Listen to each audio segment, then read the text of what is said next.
wanajivunia washikao bendera yako ili wakuheshimishe. Tu mimi nimegundua siri, Yesu uko mali yangu, uko nguvu zangu na heshima yangu. Shuhuda wako ni ulinzi wangu, tena changamuko ya moyo wangu.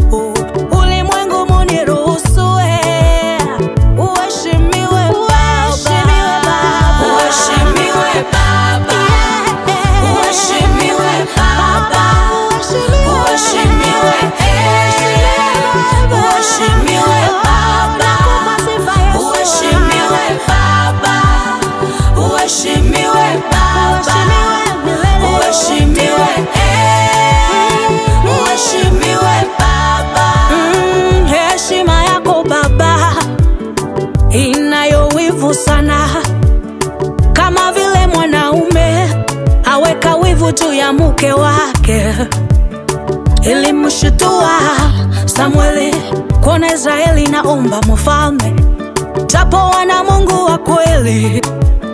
Samueli akaogopa, ilimtuma Nebukadneza, anasukumwa ndani ya mwitu akale majani kama mnyama, sababu alikusahau. Mfalme moja akalewa, kakamata vyombo vya hekalu takatifu akavinyoshea makahaba. Kweli Mungu una wivu. Message ikatoka mbinguni ikaandika, mene mene tekeli na peresi, ufalme wako umepimwa, ona wanapewa wengine. Sifa zako zilituma Herode alipokamata Yohana, akamchinja na kumuua. Akakimbia tena kukamata Petro, hapo malaika akatoka mbinguni akamwambia, vaa kiatu, vaa na kaba yake, vaa koti, toka we Petro. Oh, hallelujah. Herode alipoamuka akakuta Petro sasa amekwenda, askari wakachinjwa, wakasema muandae mkutano.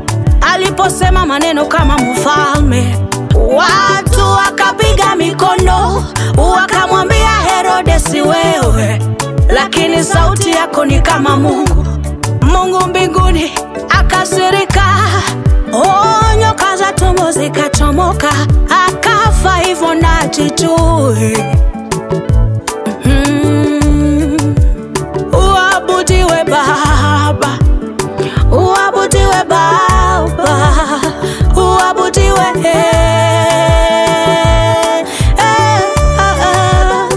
uheshimiwe Baba, uheshimiwe Baba, uheshimiwe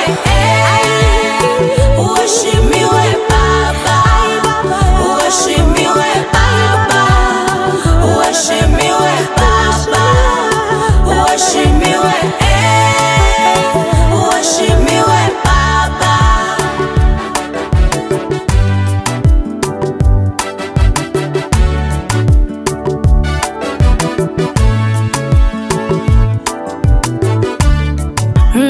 Najijua kama kabinti, mwanaume hawezi kuniponyoka.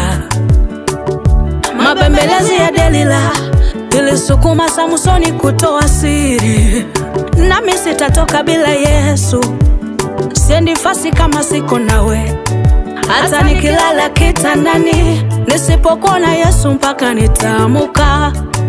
Nitaagiza walinzi wa mji, nitafutieni Yesu mpaka nimushike. Ahadi zako zinanichumbia na neno lako la sukuma nikupende. Uko mutamu kwangu, unaninogea sana.